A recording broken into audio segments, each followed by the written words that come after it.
Welcome everyone to Mailfuzz TV. I am Peter, and today I'm going to be talking about Dexter Resurrection Season 1 Episode 8. It's called The Kill Room, Where It Happens.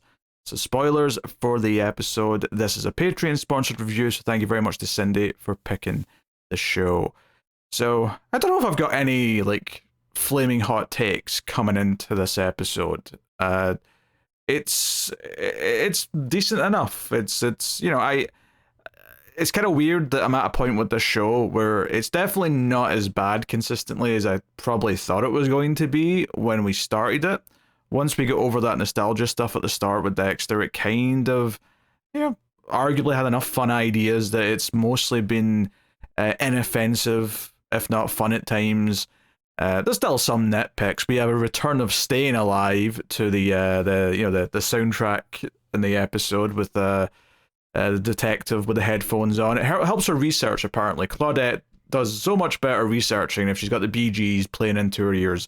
So, that made me roll my eyes, and there's one or two little nitpicks along the way. But for the most part, I'm not too mad. I can kind of see how the subplots are kind of thematically tying into what's going on with Dexter, and, so the cliffhanger from last episode was Batista planting the bug, if you will, although it turns out to just be AirPods that he's tracking, which I didn't necessarily catch what he was putting in. I just thought it was a tracker that was quite chunky looking, but yeah, it's the AirPods in the case that he's tracking. And to be fair, this is easily the most I've enjoyed Batista the entire season, just purely because he's being proactive and he's doing something. So him actually following the tracker and going to the locations and wondering why the hell Dexter's in this place where there's a bunch of things, including the salon, which is what Dexter was using. At least he's trying to problem solve. He's trying to figure things out, and there's a potential for the paths to cross later in the episode, so there's a little bit of potential excitement from that, and I think that stuff is okay. I think the big thing with Dexter's plot this episode, obviously, is that he gets blue-balled, effectively, where he's really convinced that he's going to kill Al. He wants to kill the final killer from the dinner party, and he wants to get it done with and over with, and he picks out this salon because the owners are away on vacation, so it's empty, and it's the closest he can get to having something from the killer's victims, because ideally he would want mementos from the victims around the room, but a bunch of wigs with ponytails will do. It's the best he's got. So he spends time prepping. He plans to meet up with them. Al's going to Hamilton, but then he bails out in Hamilton early because he didn't realize it was going to be full of rap or something. So he is left already, right? Dexter gets blue balls. He can't kill him. Al's driving away back home. He won't tell him exactly where he lives because of, keeping his family life separate from the serial killer life, which Dexter's struggling with himself. It even comes up with a blessing subplot in this episode, which I'll get to. So, they did a good job of having all the themes kind of be in every plot line for the most part with this one. At least with everything related to Dexter at the very least. So, he's frustrated. He's like, damn, I was revved up. I prepared a kill room. I put my plastic everywhere. I was ready to kill someone tonight. What else can I do now? And you can see that he's frustrated. You can see that he wants to feed that hunger, and that turns him to his potential substitute victim that really shouldn't be a victim, and that is the landlord character from the Elsa plot, which Harrison kind of talks to Dexter about for some advice during this episode, feeling bad that things are going south there. He's getting worse and worse. He's shut off the heating to the apartment.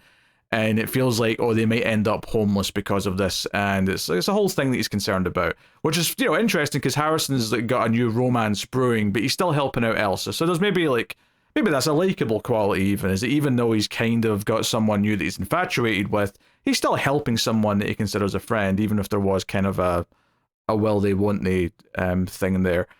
But he tells Dexter, and Dexter suggests that he go talk to him as a former law enforcement employee. So maybe that'll put a little bit of fear into him. Not to kill him, but to just, maybe give a bit of authority to the requests. And Dexter does go see him, of course, and the guy's an asshole, just doesn't want to talk to him, says, if you're not with the city, if you're not a lawyer, then you get the hell out. And he's swearing, he's yelling. he's insufferable, right? He's just an unlikable guy, and Dexter's like, geez, Harrison showed restraint, not killing this asshole.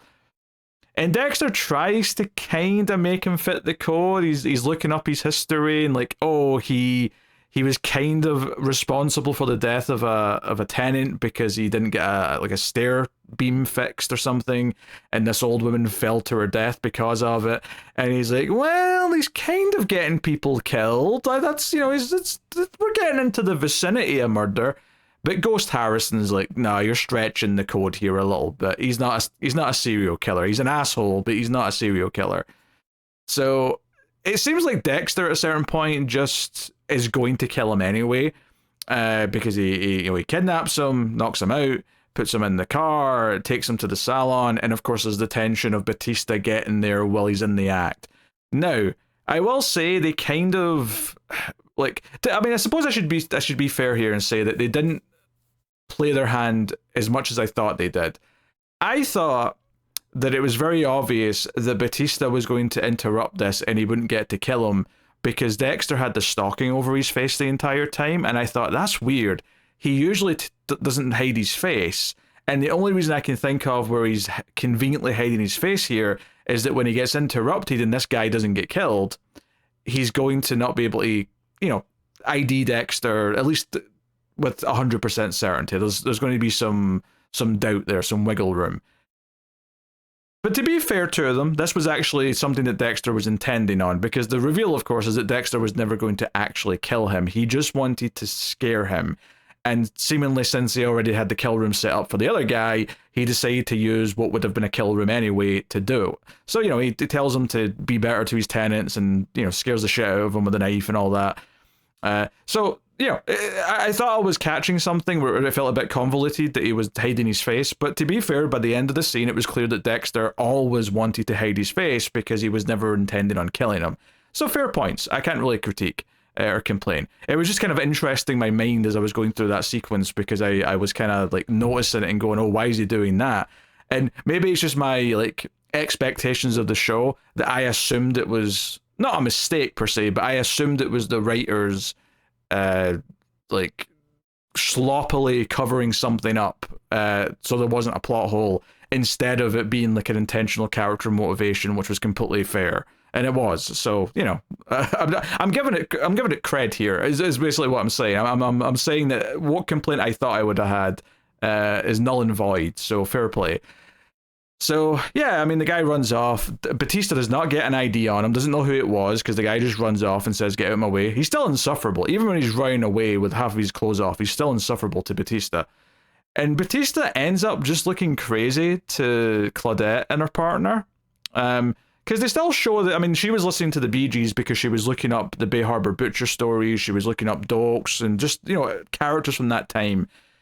And she looks at Batista like he's a crazy man. In fact, after this scene, when she's doing more research, she phones Miami and is surprised to find out that Batista's actually retired, that he's not an active law enforcement officer anymore. And that kind of maybe paints a picture in her head of how much she should be listening to him.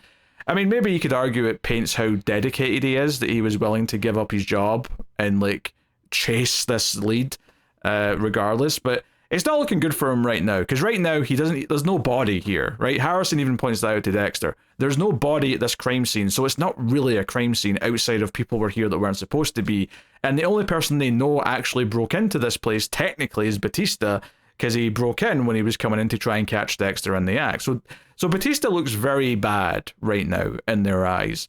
Not so much that he's guilty of being a serial killer per se, although maybe that's somewhere they're going with this, is that Claudette's going to think he's the real Bay Harbor Butcher or something.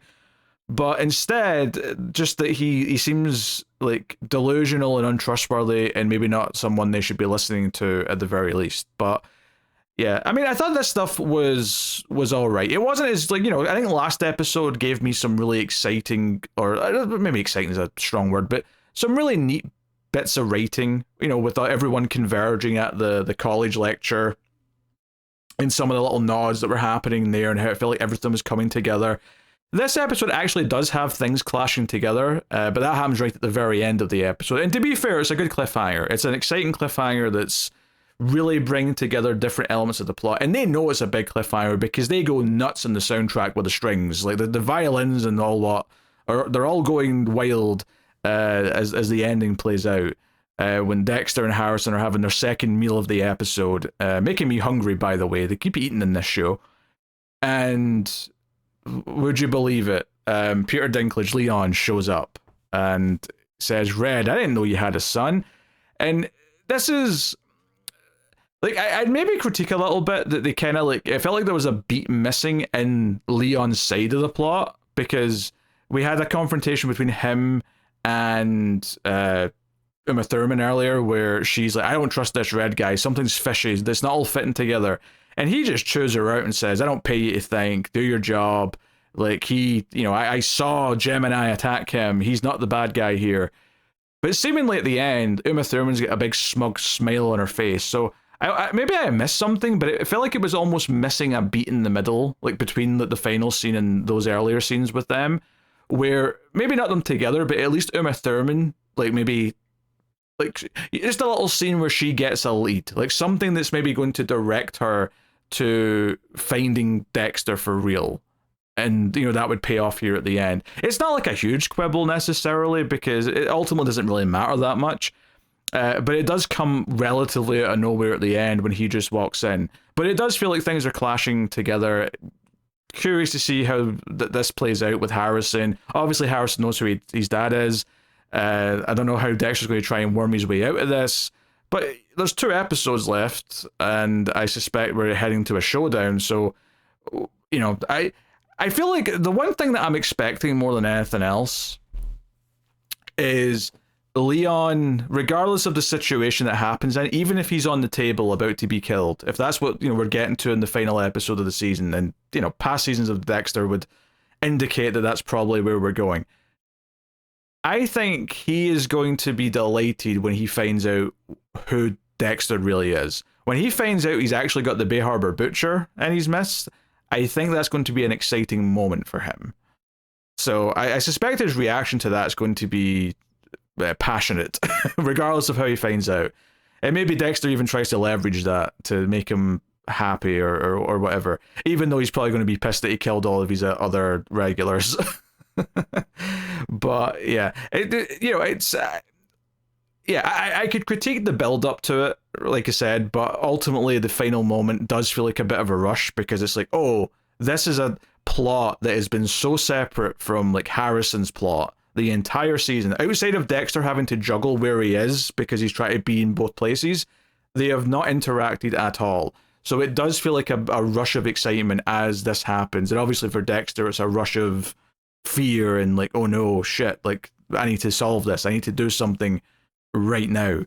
So it's an effective cliffhanger. And I think, like I said, the theme of this episode has largely been keeping the killer life and the personal life separate. It's something that Harrison talks to Dexter about a lot. And of course, Dexter puts his foot in it with Blessing. Blessing's daughter specifically is doing some more acupuncture. And he brings up Blessing's past because she's saying that Blessing's been a bit of a dick right now, and he won't talk, he's being strong-headed. And Dexter basically tries to stick up for him and says, given where he came from and like, being a child soldier and all that. But it turns out that she didn't know all of that. She knew that he'd traveled from another country, but she didn't know about the child soldier part. And she freaks out about it and leaves, and Dexter feels kind of guilty. But then he especially feels guilty when Blessing shows up and wants to talk to him. And there was a really interesting way that he, like, because Blessing, of course, nicest man in New York. We've said this multiple times. There's a moment here where he says, "Can I talk to you? I'd like to talk to you, Dexter." And the way he says it is this weird mix of, like, you can tell he's pissed off, but he still has that very pleasant accent that he always speaks in. So there's kind of this weird, like, almost a clash of demeanor and, like, sound coming from him, which made it for a very interesting delivery. I did get a little frustrated at Blessing, though, when he was chastising Dexter, just purely because, I get that you're pissed, right? But Dexter didn't know, I don't think, that his daughter didn't know. Certainly, he didn't think he was revealing something in the moment when he said it. And Blessing says that Dexter betrayed him. And I felt that was a very strong word for this.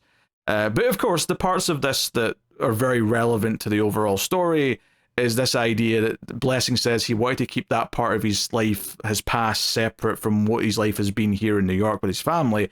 And, you know, that's very similar. I mean, if anything, they even go a little bit too on the nose with it, where he turns around and says, hey, how would you feel if Harrison knew you killed someone? And yes, it's funny when Dexter in his head says, what, just one? That's a funny line, don't get me wrong, but it's maybe like beating the metaphor a little bit, you know, on the head. Whereas, you know, you already kind of get it. You already get the idea of like separating two parts of your life. You know, if your home life, keeping that separate from the darker side, your darker past, or whatever it is that you've got. So you've got that going on there with that stuff, and you've also got Al, the other killer, saying that he keeps his family life separate. That was just basically what that one part of the conversation, but you know, he's constantly talking about how, oh, I'm going back, the missus is ovulating and we're going to try for another, and he's already got like 4 kids or however many it is. So yeah, and I think it is interesting hearing it from different people, like very different people. Like Al and Blessing could not be any less alike. Even though Al talks about his family life like a typical goofy family man, like we know he's not. We know that he's much sinister than that. But it's funny because I mean, as much as I think Blessing goes a little bit too far with his like anger at Dexter in the scene, it is kind of like really painting him as how much of a good person he is.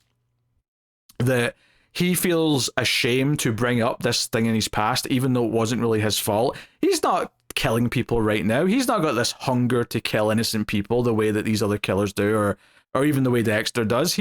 This is something that is just in his past. It wasn't his choice, but he still feels so ashamed that he wants to keep it separate and doesn't want his family life to interact with it.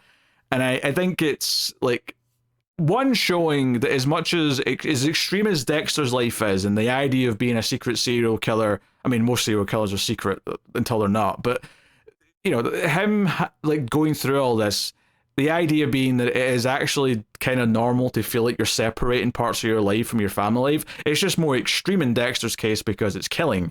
But everyone kind of feels that the stuff that they compartmentalize a little bit. They try and keep certain parts of themselves from the people that they really care about. So, and often out of fear that the person won't feel the same way about you if they knew what you think is your dark secret. And often they end up not really caring. Often they understand. You know, not always, but more often than not, I would say that's more likely to be the outcome. But it's very human, and they even kind of make that point here. Not all what I just said, but just that idea that what Dexter's feeling, is just human. There's a moment in his narration where he's sort of speculating, like, you know, is this like a Morgan thing to feel? And then he kind of questions it and goes, no, maybe it's just a human thing to feel. So it's this idea that he thinks he's so separate from human emotions, but he's actually just as guilty of them as everyone else is. Yes, he's a bit of a sociopath in a lot of ways, but like there's still lots of things there that he's always felt and maybe misdiagnosed, or maybe they are coming a bit more to the forefront because he's a father now, because he's got the son who he's actually trying to be a good father to, and everything else. But regardless, that feels like what a lot of these plot lines have been trying to get to is this idea of him balancing both sides of that life. But of course, the problematic side of his life, you know, compare this to like someone who's got a drug problem, and then they keep it separate. They keep their drug problem secret and they keep it away from their family. But that one day comes when either your withdrawal or your addiction like can't be contained in front of them, or someone from that world that you're getting your drugs from like invades your world because you owe someone money or something, whatever it might be. It could be anything, but at some point something invades the other part of your life that you've been trying to keep it separate of. And that's very much what the ending of this episode is, you know, Leon showing up is like, no, you've tried to keep this separate, but just having this in your life, it was inevitable that it was going to come in.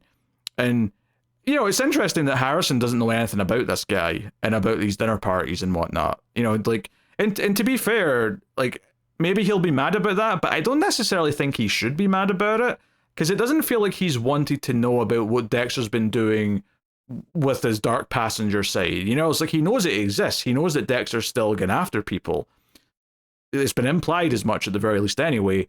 It doesn't seem like he wants to hear, hey, Dad, how did the killing go last night? So, knock-on effect to that is that he really shouldn't really care that, or be angry at least, that Dexter hasn't mentioned all this stuff going on where he's been impersonating another killer with this dinner party and all that.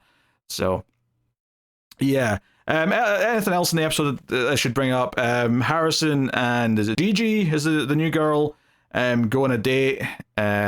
She opens up and is a little upset that she can't be a detective because her nerve damage in her hand is permanent, so she will never be accepted into the academy. And Harrison cheers her up a little bit by saying, hey, even if you can't be a detective, my dad worked in the station and helped put tons of people away, but was never a detective. There's still options, even if you're not going to be that. And they end up going back to the hotel. I guess I'll also compliment that they didn't do the obvious thing they could have done here, because I was so sure when they were leaving the hotel and they were kissing in the elevator, I was so sure that elevator door was going to open and Elsa was going to be standing there. And it'd be kind of awkward. It'd be like, oh, and she would act like it didn't bother her because they technically weren't a thing, but maybe it does bother her, and we do the love triangle. I'm actually very pleased they did not do that. I still kind of worry that it's coming in some form. Maybe it won't, but it feels like it's inevitable. We're going to have. I mean, I would be so impressed if the first time Elsa finds out about Gigi is Harrison actually just saying to her when he's like maybe coming over to babysit, oh, by the way, I went on a date and I've kind of got a partner now. Like, if he just like tells her in a more like a normal human way, even if they want to do a little bit of, oh, maybe she feels a little bit sad or jealous about that, maybe she realizes she does have feelings, I'll be fine with that level of love triangle if it's approached in a normal way. If they try and do the she walks in on them instant drama love triangle bullshit, I will happily shit on it. But so far, they've not done that, and I really thought they were going to at the end of the episode. So, fair play to that as well. But I think that's pretty much everything I want to talk about. Obviously, there was a lot of build-up to him thinking he was going to get Al, and then, of course, the looking into the landlord. But I don't know if there's anything interesting to really talk about in there. So yeah, I think that's me. I think that's me for this episode. But yeah, the cliffhanger is big. The cliffhanger is a huge deal. It feels like everything that we've been doing all season is about to come to a head, which it probably should, because we've got 2 episodes left. We're getting into what's effectively a 2-part finale, I would assume. So let's see where it goes. How the detective stuff like feeds back into everything else with Batista, I don't know, because that almost feels that you could just sort of let it go now. It's wrapped up. But presumably Batista's still going to be coming after him. Yeah, I suppose that's one thing I could say and compliment as well, is that the idea that after Dexter finds the bug, which I guess I didn't mention, but after Dexter flees the crime scene and he knows Batista found him somehow, he suspects a bug and he searches his car and eventually finds it. He gets kind of paranoid where he's like in the house and he's looking through the window and he's like, oh, he's out there, watching me, waiting for me to slip up, he's coming, he gets a little bit obsessed.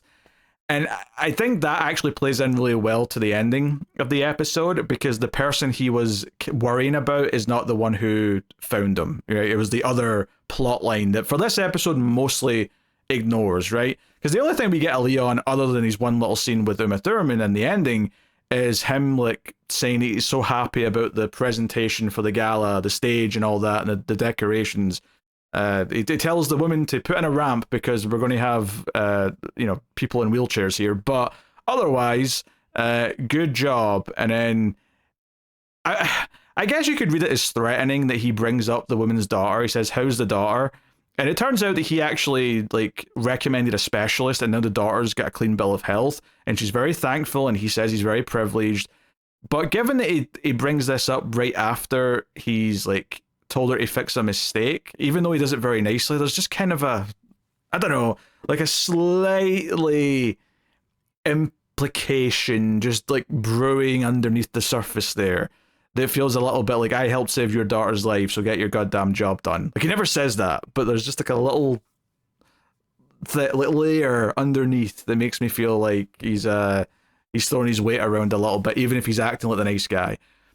So yeah, we'll see how sinister he can get next time, presumably if he's now not trusting Dexter anymore. But Yeah, let me know what you thought of this episode in the comments. Like, subscribe, all that usual stuff. Helps out a bunch if you do. And of course, you can support all the content over at patreon.com/MailFuzzTV or via YouTube membership. Recommend Patreon though, because you get all the bonuses for the movie channel. Check out that channel for all the movie podcasts. But that is me. So thank you once again for watching or listening. I do appreciate it. Keep watching TV.